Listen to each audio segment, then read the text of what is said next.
kepada para pembicara serta hadirin yang kami muliakan. Assalamualaikum warahmatullahi wabarakatuh. Terima kasih atas waktu diberikan. Perkenalkan, saya Fajar Arianto dari mahasiswa Institut Teknologi Bandung. Pertanyaan kami tujukan kepada Bapak Syahrul dan atau Bu Eni terkait dengan pembaruan atau perkembangan teknologi energi terbarukan. Tentunya membutuhkan kinerja atau kerjasama semua pihak, baik dari instansi pemerintah maupun di masyarakat.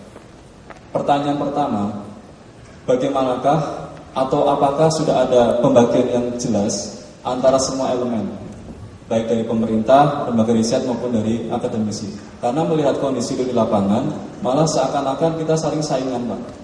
Misalnya dari BPPT dan LIPI, mungkin juga dari masing-masing instansi memiliki program yang sama. Itu. Dan apakah juga ada pembagian programnya? Kalau tadi Ibu Eni bercerita bahwa semua diproduksi oleh BPPT untuk terkait dengan hidrogen. Kenapa kita tidak bagi tugas misalnya akademisi atau mungkin instansi yang lain? Itu. Jadi bagaimanakah pembagian tugasnya yang jelas? Itu pertanyaan pertama. Kemudian yang kedua, terkait dengan adanya kerjasama semua pihak, pertanyaan saya yang kedua adalah bagaimana proses transformasinya? Proses transformasi antara energi terbarukan menggantikan energi yang tidak terbarukan. Karena ketika kita berbicara sebagai peneliti itu relatif mudah. Kita riset, publikasi, selesai. Pertanyaannya, bagaimana kita transformasi kepada masyarakat? Jadi nanti bagaimana nasib perusahaan-perusahaan perminyakan? Bagaimana nasib pegawai-pegawai itu seperti itu? Jadi bagaimana proses transformasinya, peralihan dari energi terbarukan menggantikan energi yang tidak terbarukan. Terima kasih. Assalamualaikum warahmatullahi wabarakatuh. Waalaikumsalam. Mas, maju ke depan, ambil sendiri door prize-nya. Milih apa? Punya. Sebelumnya nama saya Fahmi Syafaat, mahasiswa Universitas Diponegoro, Semarang. Di sini saya ingin bertanya kepada Bapak Syahrul dan juga dengan Bu Eni ya. Mungkin yang ingin saya tanyakan ketika memang kemudian 1 tahun yang lalu saya kan selaku mahasiswa UNIP mengadakan salah satu acara seminar nuklir ya Pak ya. Karena di sini banyak sekali potensi-potensi nuklir dan kenapa yang ingin saya tanyakan kenapa LIPI tidak memasukkan salah satu contoh nuklir itu di dalam salah satu base risetnya. Yang untuk yang kedua terkait masalah Bu Eni Alistiani Bu. Kemudian saya tertarik ya, kita memang tugas akhir saya berkonsentrasi kepada nggak jelas. Yang terakhir apa? Nuklir. Nuklir ya. Oh nuklir. Bu Eni Alistiani Dewi ya terkait masalah memang menggunakan membran ya, membran nanopartikel. Yang ingin saya tanyakan ketika bahan nanopartikel itu kita ganti dengan zeolit yang memang potensi silikanya cukup banyak, apakah bisa atau tidak Bu? Terus yang saya tanyakan lagi tadi kan hidrogen fuel cell ya, prinsipnya hampir sama dengan AFC, alkaline fuel cell ya Bu ya. Ketika memang itu memakai elektrolit dari alkalin ya. Nah itu kan sumber hidrogennya masih hidrogen murni ya Bu, hidrogen murni. Nah ketika apakah hidrogen yang Ibu hasilkan ini hidrogen murni dengan memang tidak mudah terkontaminan atau bagaimana Bu? Ketika memang tahun 60-an yang lalu kan AFC ini digunakan oleh Polo itu kan karena memang murni hidrogennya ya Bu ya. Nah ini kan susah ketika memang kita untuk memproduksi itu dan harganya cukup mahal ya setahu saya. Tapi kalau misalnya memang ada inovasi terbaru mungkin bisa diberitahukan. Terima kasih sebelumnya, mohon maaf kalau misalnya banyak salah. Wabillahi taufiq wal hidayah. Wassalamualaikum warahmatullahi wabarakatuh. Ya. Assalamualaikum warahmatullahi wabarakatuh. Saya Herawati dari Universitas Kristen Maranatha. Pertanyaan saya tujukan ke Bapak Syahrul. Saya berkeinginan untuk membangkitkan energi biogas lewat kotoran sapi. Kebetulan mungkin sasaran saya nanti daerah Citarum, Sungai Citarum itu banyak sekali peternak sapi dan kebetulan saya juga udah survei di sana rata-rata hampir 150 ekor sapi yang kotorannya dibuang ke Sungai Citarum. Nah, pertanyaan saya, kira-kira kalau kita mengadakan penelitian dan membangkitkan energi gas, energi listrik lewat biogas tadi, kira-kira saya dapatkan informasi dari mana? Mohon ditunggu. Terima kasih. kasih Kementerian Pendidikan dan Kebudayaan. Yang ingin saya tanyakan adalah kepada Pak Syahrul Aiman. Beberapa waktu yang lalu saya ikut untuk mencurahkan atau membagi sebagian waktu untuk membaca-baca literatur karena teman sedang melakukan penelitian tentang masalah alternatif energi, di mana alternatif energi ini adalah untuk masalah penghasil etanol, di mana di situ disampaikan bahwa etanol yang berasal dari nabati adalah untuk menitik beratan tentang nabati penghasil tepung yang paling banyak atau karbohidrat yang paling banyak. Dalam hal ini, tatkala sedang melakukan penelitian, terpaku kepada singkong atau ketela. Namun pada saat yang bersamaan dari arah Amerika telah melakukan serangan regulasi bahwa tidak diperkenankan melakukan penghasil etanol berhasil dari sesuatu yang merupakan bahan pangan. Lantas sambil berseloroh saya bilang sama teman bahwa singkong racun di Jakarta atau di Indonesia tidak dimakan. Tolong sampaikan pada Amerika. Saya bilang begitu. Nah, jadi singkong racun itu kan banyak, Pak. Nah, silakan diproduksi. Sementara kekuatan kita pada basis pedesaan itu sangat kuat. Lahan juga sangat banyak. Nah, yang kedua, Pak, bagaimana nasib bambu, Pak Syahrul? Karena bambu ini kalau saya baca literatur itu kandungan tepungnya itu lebih banyak dibandingkan tanaman lain. Namun tanaman lain ini bambu ya? Ya, bambu. Oh, bambu. Namun tanaman lain saya lupa pembandingnya apa saja, tetapi cukup mendapat perhatian agak serius dari beberapa negara Asia. Karena apa?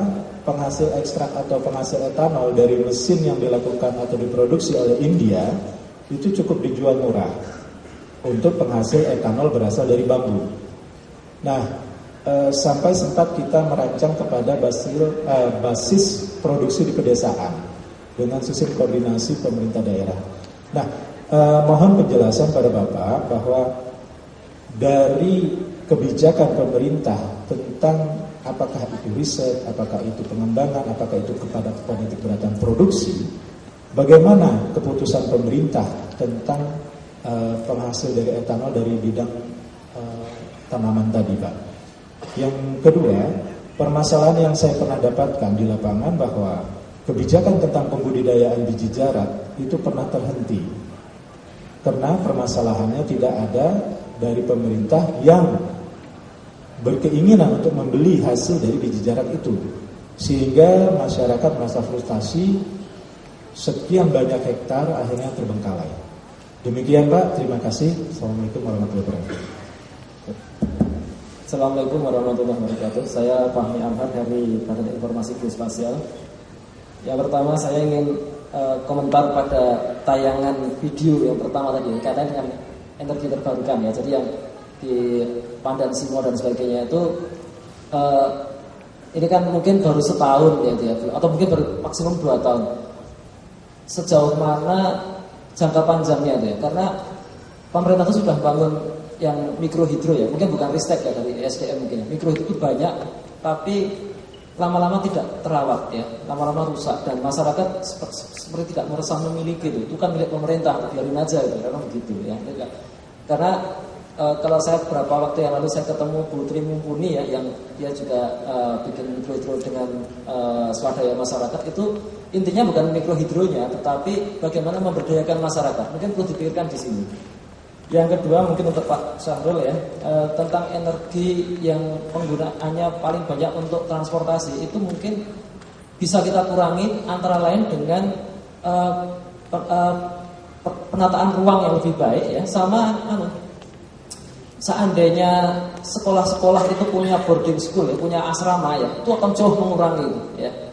Tapi sepertinya kok saat ini kebijakan dalam tata ruang atau kebijakan dalam pendidikan ya itu disconnect ya dengan masalah energi itu, urusan masing-masing gitu. Ya, menterinya juga mungkin nggak pernah ketemu. Kalau pendidikan itu di Kesra, kalau energi itu di ekonomi gitu kan, nggak connect. Gitu. Kemudian yang ketiga untuk Bu Enia dan Pak Mario ya tentang mobil listrik ya. Ini kan Pak Dahlan Iskan sudah ngebet nih ingin produksi massal nih kan mobil nasionalnya mobil listrik. Saya sangat setuju itu ya. Tentunya dengan asumsi tadi density baterainya lebih baik. Tapi yang kami bertanya-tanya itu adalah tentang charging stationnya itu. Serapat apa dan berapa lama itu? Kalau kita ngisi BBM itu kan cepat sekali ya, nggak sampai 2 menit gitu ya. Nah kalau charging station yang sekarang ini dengan asumsi itu berapa jam itu kan? Terus pertanyaan berikutnya adalah kalau di Jepang ya, di mana banyak industri mobil, kenapa mereka kok tidak larinya ke mobil listrik, tapi ke hibrid ya? Ke hibrid. Jadi ke Toyota Prius itu kan hibrid itu, bukan full listrik gitu ya.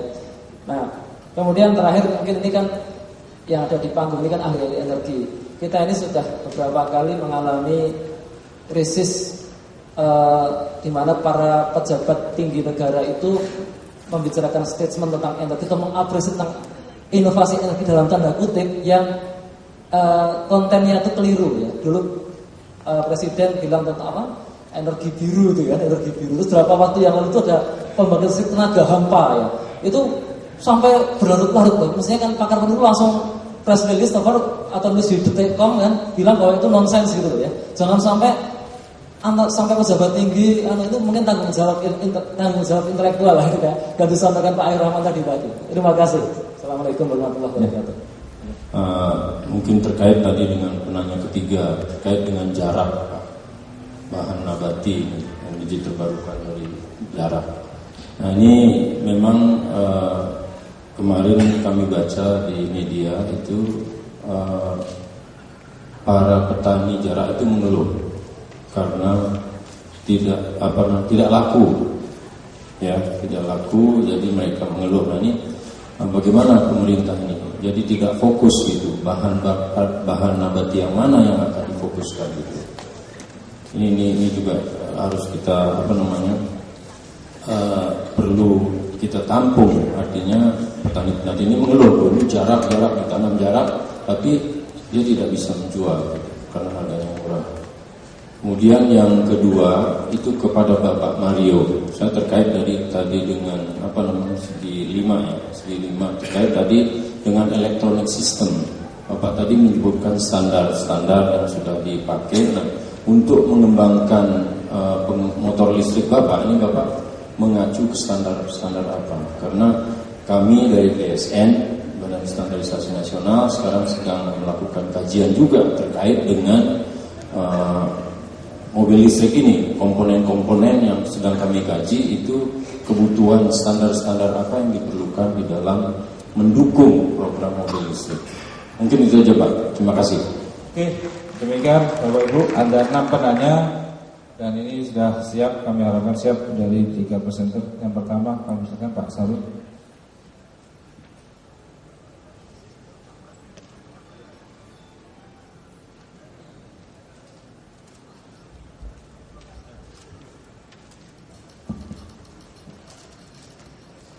Terima kasih pada Bapak Ibu semua yang telah memberikan respons. Responnya bagus-bagus sekali. Saya coba merespon apa yang saya bisa respons gitu ya. Kalau saya nggak bisa nanti saya minta tolong Pak Agus dari Ristek juga ikut merespons. Begini, saya mohon maaf karena beberapa nama tadi saya nggak bisa nangkep. Rupanya duduk di sini itu dengar ini nggak jelas. Gitu ya. Juga ada Pak Idwan dari Ristek ini juga bisa membantu merespons nanti. Yang pertama mengenai pembagian kerja, kenapa sih kok sepertinya tidak jelas gitu ya? Kalau kita mau bekerja sama, bagaimana pembagian kerjanya? Kira-kira begitu. Ini dari Mas Fajar dari mahasiswa di ITB tadi ya. Begini Mas, kita lihat, kita dengar atau kita ketahui itu mungkin perlu dipahami ya, bahwa apa yang Anda baca dengan yang Anda ketahui dan Anda pahami mungkin juga perlu kita perjelas. Kalau di dalam bidang energi ini sebetulnya sudah ada beberapa konsorsium yang secara reguler mereka itu duduk bersama untuk mendiskusikan ya. Nah, salah satu contohnya misalnya adalah ada konsorsium baterai, ada konsorsium fuel cell, ada konsorsium apa lagi gitu ya. Dan mereka itu duduk bersama-sama untuk melihat apa yang dikerjakan oleh masing-masing gitu ya. Nah, hanya saja mungkin informasi-informasi itu tidak sampai lengkap ya, sehingga si penerima informasi tidak memahami bahwa sebenarnya konsorsium-konsorsium yang membahas dari masing-masing itu ada ya. Nah, mungkin itu manfaat salah satu di antara pertemuan kita hari ini gitu ya, bahwa kita kalau perlu bisa masuk dalam konsorsium-konsorsium itu. Ristek itu membangun banyak sekali konsorsium-konsorsium dan itu dibiayai. Itu satu hal. Hal yang kedua, jangan kita alergi kalau kita melihat ada kegiatan-kegiatan litbang yang dilakukan bersamaan. Ya. Coba kita lihat bersama-sama. Atau saya ambil sebuah contoh sederhana saja. Kalau meja ini saya umpamakan sebuah pulau, dan di pulau itu hanya satu lembaga yang melakukan riset di bidang X katakanlah, maka apapun yang dihasilkan oleh lembaga itu yang terbaik di pulau itu. Ya kan? Tetapi kalau ada dua yang melakukannya, maka kita bisa mengkompetisikan mereka, mana yang paling baik. Yang paling baik itulah yang akan kita ambil dan kita manfaatkan. Ini terjadi di banyak negara-negara maju lainnya. Sehingga penelitian fuel cell, penelitian bahan bakar itu di negara-negara lain tidak dilakukan oleh satu lembaga litbang saja. Tidak dilakukan oleh satu perguruan tinggi saja. Mana hasil terbaiklah yang kemudian itu dialirkan ke masyarakat. Kompetisi ini yang harus kita bangun sebenarnya. Jangan kita kekepin, oh ini pekerjaan saya yang orang lain tidak boleh. Jangan begitu. Karena apa yang kita lakukan belum tentu yang paling baik akan dimanfaatkan oleh masyarakat. Oleh sebab itu, di dalam merespon pertanyaannya Mas Fajar yang pertama tadi, dua hal ini yang saya usulkan. Yang pertama adalah informasi mengenai konsorsium itu sudah banyak, bisa masuk ke websitenya Ristek, itu banyak sekali informasi mengenai itu. Dan yang kedua adalah jangan alergi kalau ada orang lain yang mengerjakan atau dua lembaga litbang yang mengerjakan pekerjaan yang sama. Disitulah kita bisa menghasilkan iptek yang paling baik. Kalau tidak ada kompetisi, tidak akan mungkin kita menghasilkan yang terbaik. Saya kalau dengan mahasiswa saya atau dengan anak-anak di kelas selalu saya katakan, kalau hanya satu yang menghasilkan, di buah pulau itu hanya satu lembaga riset yang bekerja, dia menghasilkan sendal jepit putus pun itu yang terbaik, karena nggak ada yang lain. Oke? Jadi jangan khawatir kalau itu kelihatannya tumpang tindih, tapi sebenarnya tidak demikian. Proses transformasinya bagaimana? Ini dari energi fosil, insya Allah kita berhasil dengan energi terbarukan, ya begitu kan ya? Jangan sampai nanti katanya banyak pabrik yang tutup. Tidak, tentu saja tidak demikian. Ini semuanya kita lakukan tentunya bertahap. Coba lihat dari aturan-aturan tadi, salah satu diangkat yang saya katakan mengenai Perpres. Ya? Kita tidak berambisi mengganti 100%, tidak. Ya? 20-25 berarti